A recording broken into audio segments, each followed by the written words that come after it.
Hi, and welcome to another week's Tips for AI Trailblazers. I'm Kathleen Purley, your host and founder of Demystify. This week, I want to talk to you about how to leverage and build AI voice agents. If you're like me, you may be a huge fan of Paul Roetzer from the Marketing AI Institute. He's done several different webinars talking about how to build a custom GPT, leveraging a template that he uses to really fill this in to create an advisor that can work alongside you as you're trying to navigate and create a sounding board. I've taken some of the basis of what he has and I've actually turned it into an AI voice agent, which I will show you today. So let's go ahead and get started. So let me share my screen, which you should be able to see now. And from here, you're actually going to see that I'm in ElevenLabs. One of the first things that you're going to do is you are actually going to log in. Once you get into, let me actually go back so you guys can see this. When you log into your ElevenLabs account, you'll see that you have the ability to go to conversational AI. So you have your other features in here. ElevenLabs is a great tool for doing any type of voice cloning, dubbing, sound effects, anything of that nature. It's really amazing. And now they have AI voice agents. So let's go ahead and do that. So I'm going to go ahead and create a conversational AI agent. So you'll click that. And you'll be able to see my dashboard, a few of the credits I've used, and different types of agents I've created, but we're going to go ahead and create another one.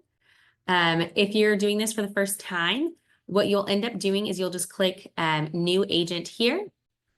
But for this purpose, I'm just going to show you one that I've already kind of started building from. So what we can see here is, this is just kind of a blank one. So what I'll do here is I will say, hi there. I am Scout, your executive advisor. What can I help with? So we're just going to give it a brief introduction there. One of the things that you'll also notice is you have the ability to set a preferred language. So obviously English is going to be my preferred language. If you wanted to, you could add additional languages. There are quite a few options available within ElevenLabs itself. What I have done is I have gone ahead and wrote up the system prompt instructions. So I'm going to go ahead and copy and paste this in. I can make sure that this is available in a downloadable so that you guys can get access to it as well if you do want to build one out.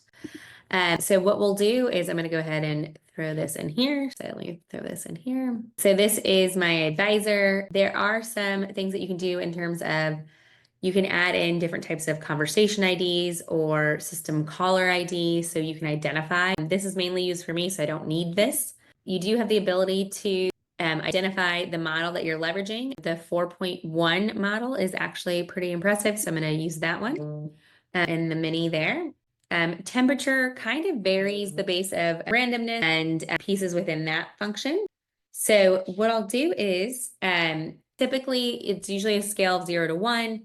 I usually like to put it around 0.5. If you want it to be more creative, you can kind of enhance that as well. You do have the ability to upload a document for your knowledge base. So I'm going to actually go ahead and upload a file. So let me add a file here. So let's see. This is the Deck Exec Advisor GPT. So I'm just going to upload that. I'm going to add that file in. You can actually even have it focus more as a RAG, but that does cause your knowledge base to kind of expand a little bit further. Let's see. Oh yeah, it's pulling it over. Okay, great. So I'm going to go back on that. So if we want to have it be as a RAG, it will re-index and re-scrub. So I would play around with it in both manners to see which preference you have. You do have the ability to add different tools. So you can have them add a tool in terms of ending the call. You can also have it transfer to another agent, or you can create a custom tool where you kind of utilize a webhook to then get data or pass data, like scheduling a meeting, things of that nature, sending an email. We'll show you guys that next week. This week, I just kind of wanted to show you how you build a basic voice agent here. I'm going to go ahead and save this so that you can see that come to life.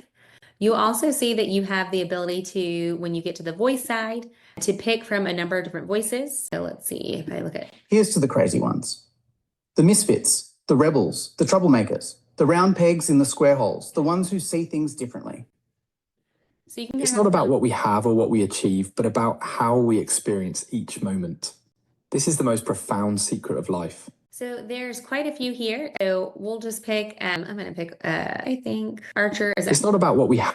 Great. So I'm going to pick Archer, add to my voices. So we now have Archer in place. You do, for latency, want to kind of leverage the V2, which will help. You can add in some pieces in terms of pronunciations if you're training this model for a customer standpoint, and your company name might be hard to pronounce unless you train it. So that might be something you want to look at.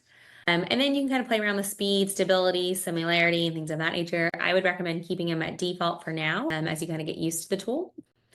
So we'll go ahead and save that. You do have the ability to do advanced analysis. So if you want to keep some type of oversight on the agent, you can add in analysis that kind of helps allow for scoring, if you will, and performance metrics, as well as data collection around certain types of terms being used. You can require authentication before they're connected to an agent, so you don't worry about bots. This is internal, so you don't have to, I'm not worried about that as well. You do have the ability to change a couple of things in terms of how long it goes without being timed out, what data you want to kind of pull in. Do you want to have your RAG be based on multilingual or just English? So this is kind of some of the pieces that you have. You also have the ability to store your phone calls from that perspective. And if you wanted to, you can actually embed this in an environment. So if you want to put it on your phone, like a web app, you could easily do that as well. So let's go ahead and test the agent so you can kind of get a feel for it. So we're going to give Archer a call. Hi there, I am Scout, your executive advisor. What can I help with? Yeah, I'm really trying to figure out a way to provide value to business leaders who are struggling to figure out how to get started with AI. And I really was thinking about a way or trying to brainstorm ideas on how to create something that's really engaging, that'll catch their attention, but isn't a huge time commitment. That's a great challenge to tackle. Finding the right balance between engagement and time commitment is key for busy executives. To help me brainstorm some ideas with you, could you tell me a bit more about the specific struggles these business leaders are facing with AI? I think Are they overwhelmed by the technical aspects, unsure of where to start, or perhaps skeptical of the potential ROI? I think it's actually a little bit of all the things that you mentioned. I was initially thinking about like a webinar around this idea of how to give back time to executives. And so would really love some thoughts around what are some things that executives are wasting their time on that AI could really be beneficial. That's a very compelling angle. Focusing on how AI can give executives back their time, I think framing it that way will definitely resonate.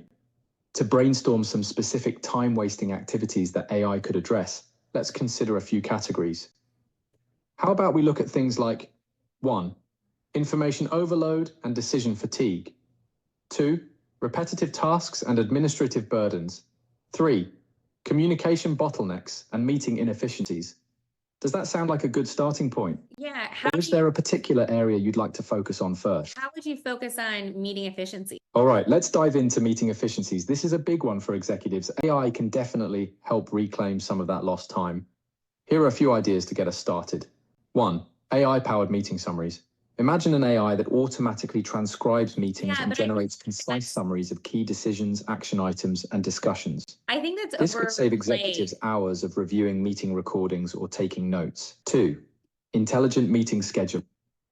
So this is kind of just to give you an example of how the technology works. We are using the test environment, which is why some of the interruptions is not as working as well. I do find that when you actually deploy the agent, it does perform significantly better. But what's really interesting is when you finish that call, for example, as we tested it, I can go into the call history and you can actually see a transcript of the conversation that we had. It'll actually even give you some data in terms of how long each person's talking. You'll also be able to get some client data that possibly might have overrid things, but we did not. And then it'll classify the call as successful or not successful. So you get all of that data back, which I think is super valuable. And allows you to kind of go back to some of these thoughts.